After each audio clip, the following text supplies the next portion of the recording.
안녕하십니까? 2022년 1월 4일 화요일 인도네시아 헤드라인 시작합니다. 첫 번째 소식입니다.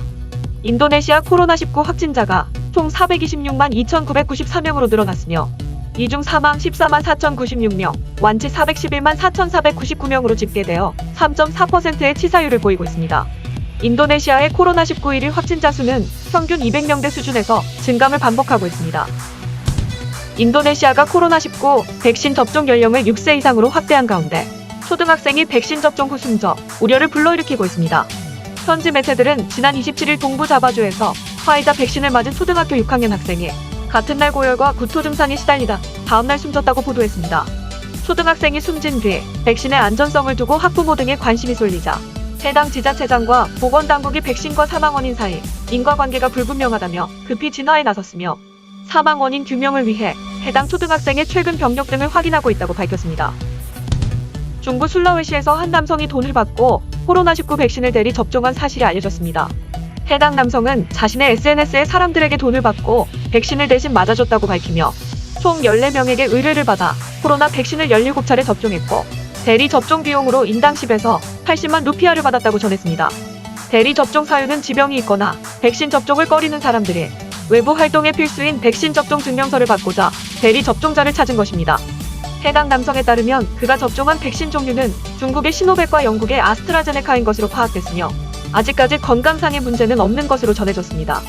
한편 인도네시아 법에 따르면 전염병 통제를 방해하는 사람은 최대 1년의 징역형과 벌금형을 받을 수 있으며 이에 따라 현지 경찰과 인도네시아 보건부는 관련 법령에 따라 해당 남성의 기소 여부를 결정할 예정입니다. 인도네시아 정부는 자카르타 지역에 격리시설 수요의 한도가 넘는 것을 막기 위해 수라바야 공항을 해외 입국자를 위한 대체 입국 공항으로 개설할 계획을 밝혔습니다. 투자조정부 장관은 현재 수카르노아타 공항에는 해외에서 내외국인 입국자가 하루 3,000에서 4,000명에 이르며 입국자의 원활한 격리를 위해서는 대체 공항 발굴이 필요하다고 밝혔습니다. 또한 정부가 이런 조치를 취한 것도 인도네시아에서 발생한 오미크론 변종 사례가 46건인데 그중 대다수가 해외에서 입국한 내외국인으로부터 비롯됐기 때문이라고 전했습니다. 이어 해외여행을 자제하고 휴가를 즐기고 싶다면 국내 관광지를 이용해주기를 바란다고 덧붙였습니다. 하지만 투자조정부 장관의 호소에도 연말연시에 해외로 출국한 여행객 수는 16,000명 수준으로 집계되었습니다. 인도네시아 보건부는 오미크론 변이 바이러스 감염 사례가 발생했음에도 다른 국가와 같은 폭증 사례가 없는 것을 조사하기 위해 전국 34개 지역에 약 1,000개의 마을에서 무작위로 샘플을 채취하여 항체 검사를 진행하였습니다.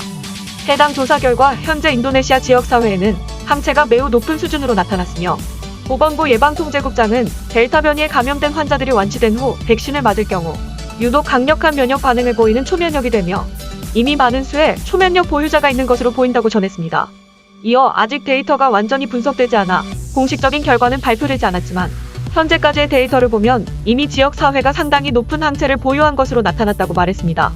초면역에 대해서 연구한 미국의 로펠러 대학 연구진은 코로나에 감염됐다가 mRNA 계열 백신을 접종할 경우 항체 생성 수준이 매우 높은 초면역이 발생되며 특히 항체 유연성까지 갖춰 여러 변이에도 효과적으로 싸울 수 있을 것으로 평가한 바 있습니다. 다음 소식입니다. 코로나 팬데믹으로 2020년 세계 경제가 전례 없는 충격을 받은 지 2년이 지났습니다. 이런 가운데 더 이코노미스트에서 2022년 특별호를 통해 팬데믹 이후 세계 경제를 이끌 트렌드를 소개했습니다. 해당 특별호를 각 항목별로 간단하게 설명드리겠습니다. 먼저 글로벌 성장 항목에서는 2022년 세계 경제가 4.4% 성장할 것이며 성장은 고르지 않을 것으로 예측되었습니다. 그리고 2022년 처음으로 세계 GDP가 100조 달러를 돌파할 전망입니다. 중국은 2030년에 미국을 제치고 세계 최대 경제국이 될 것이며 또한 인도는 내년에 다시 세계 6위 경제대국이 되며 2031년에는 3위 경제대국이 될 것이라고 예측하였습니다. 2033년에는 유럽 최대 경제국인 독일이 일본 경제를 추월하고 2036년 세계 10대 경제국에는 중국, 미국, 인도, 독일, 일본, 영국, 프랑스, 인도네시아, 브라질, 러시아가 차지할 것이며 한국은 12위 경제대국이 될 것으로 예측되었습니다. 세계 무역과 관련하여서는 아시아 태평양 지역이 2021에서 2023년 3조 달러 이상의 수출 이익을 얻으면서 향후 몇 년 동안 계속 주요 승자가 될 것입니다. 세계 무역은 물류 병목 현상, 중국 수입 의존도 항구 현황, 코로나19의 영향 등으로 2022년 하반기까지 공급망 혼란이 높은 수준을 유지될 것으로 예상되고 있습니다. 자동차 총 판매는 2019년 수준에 도달하지 못할 것이고 이는 지속적인 칩 위기와 공급 병목 현상 때문입니다. 그래도 2021년과 비교하여 신차 판매는 6%, 상용차 판매는 7% 증가가 예상됩니다. 또한 전기차 560만 대 중 400만 대가 중국에서 나올 것이며 세계적으로 충전 및 배터리 인프라 투자는 계속되겠지만 원자재 병목 현상으로 배터리 공급이 어려워질 전망입니다. 2022년 수출 강세를 이어갈 업종은 에너지, 전자, 기계, 장비 등이지만 2023년 수출의 승자는 자동차 업종을 꼽았습니다. 엔터테인먼트 산업과 관련하여서는 다시 엄격한 검역을 시행하지 않을 것으로 예상되는 2022년에 영화관이 다시 가득 찰 것으로 예측됩니다. 박스오피스 수익은 2021년에 비해 2022년에 58%나 증가할 것으로 전망되지만 사실 2019년에 비해 10% 미만인 수준입니다. 반면 게임 산업은 2019년에 비해 32% 증가한 1,680억 달러의 매출을 창출할 것입니다. 넷플릭스와 같은 스트리밍 플랫폼도 게임 업계에 진출하고 있으며 아마존, 애플, 구글, 마이크로소프트, 소니, 메타 및 텐센트와 같은 거대 기업들의 진출이 계속되어 게임 산업은 더욱 활성화될 예정입니다. 원자재와 관련하여서는 2021년 산업 원자재 가격은 거의 40% 상승하여 지난 10년 동안 가장 빠른 상승세를 보였습니다. 하지만 2022년에는 글로벌 성장이 둔화되고 팬데믹으로 인한 공급 병목 현상이 완화되면서 가격 하락이 예상됩니다. 금속 가격은 1.1% 하락이 예상되지만 철강을 비롯한 일부 금속 가격 하락은 더 심할 것으로 전망되며 향후 중국 경제의 흐름에 따라 가격의 향방이 결정될 것입니다. 그린 에너지 전환과 도시화로 인해 구리와 알루미늄에 대한 수요가 계속 증가할 것입니다. 이미 기록적인 구리 가격은 전기 자동차와 같은 그린 에너지 제품의 필요성으로 인해 2022년에 4% 추가 상승할 것으로 예상됩니다. 코로나와 백신과 관련하여서는 오미크론 같은 새로운 변종이 2022년에도 계속해서 의료 시스템과 경제의 위험을 초래할 것이며 선진국과 빈곤국 사이에서 발생되는 백신 불평등은 계속 유지될 예정입니다. 그러나 백신 불평등 현상은 백신 생산 능력이 크게 증가하면서 완화될 것으로 보입니다. 2022년에는 전 세계의 코로나19 백신 생산 능력이 올해의 5배가 높은 220억 회분의 백신이 생산될 것으로 전망되기 때문입니다. 하지만 2022년에도 관광산업은 쉽지 않을 것입니다. 많은 국가에서 백신 접종 추적 시스템 덕분에 외국인 관광객에게 국경을 다시 열 것이지만 2019년 수준에는 미치지 못할 것입니다. 해외 관광객 수는 2021년 대비 50% 증가한 11억 명에 달할 것으로 예상되지만 2019년에 15억 명의 관광객 수에는 한참 못 미칠 것으로 보입니다. 에너지 인플레이션과 관련하여 오펙 동맹이 계속해서 석유 생산량을 늘리고 있지만 2022년에도 유가는 10% 상승할 것으로 예상됩니다.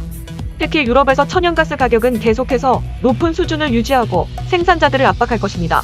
유럽에서 최고가 기록을 경신한 천연가스는 2021년에 비해 소폭 감소했지만 가격은 2019년보다 3배 높은 수준을 지속할 전망입니다. 마지막으로 상품 인플레이션과 관련하여 상품 가격 지수는 2022년 소폭 하락할 것이지만 강한 수요로 인해 가격은 팬데믹 이전 수준보다 높게 유지될 것이고 이는 2019년을 훨씬 상회할 것입니다. 식품 가격 지수는 2022년에 1%만 하락할 것이며 팬데믹 이전 수준보다 훨씬 높은 수준을 유지할 것입니다.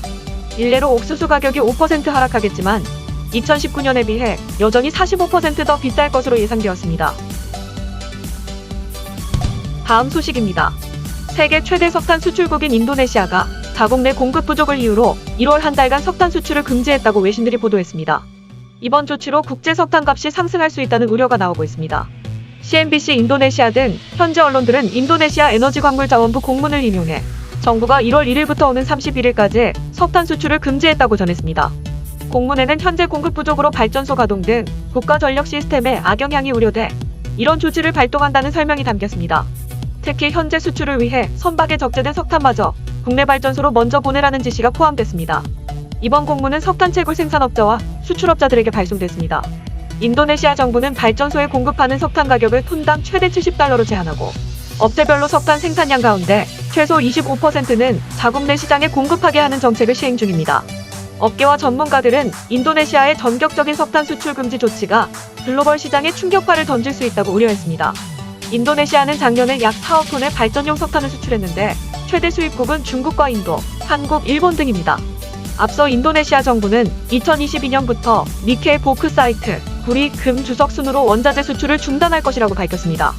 조코이 대통령은 원자재 수출을 중단하고 국내 제련소를 통해 가공 제품으로 수출할 경우 일자리와 세수, 외환을 늘릴 수 있다고 전했습니다. 이어 이러한 다운스트림을 통해 모든 제품을 국산화하고 기술 이전이 일어나 국민에게 경제적 이익과 복지를 제공할 수 있기를 희망한다고 덧붙였습니다. 한편 2019년 10월에는 전 세계 니켈 원광 공급의 4분의 1을 차지하는 인도네시아가 수출을 전면 중단하면서 니켈 값이 급등한 바 있습니다. 다음 소식입니다. 인도네시아 재무부는 기업 활동 회복과 원자재 가격의 상승으로 12년 만에 연간 징수 목표를 초과 달성했다고 발표했습니다.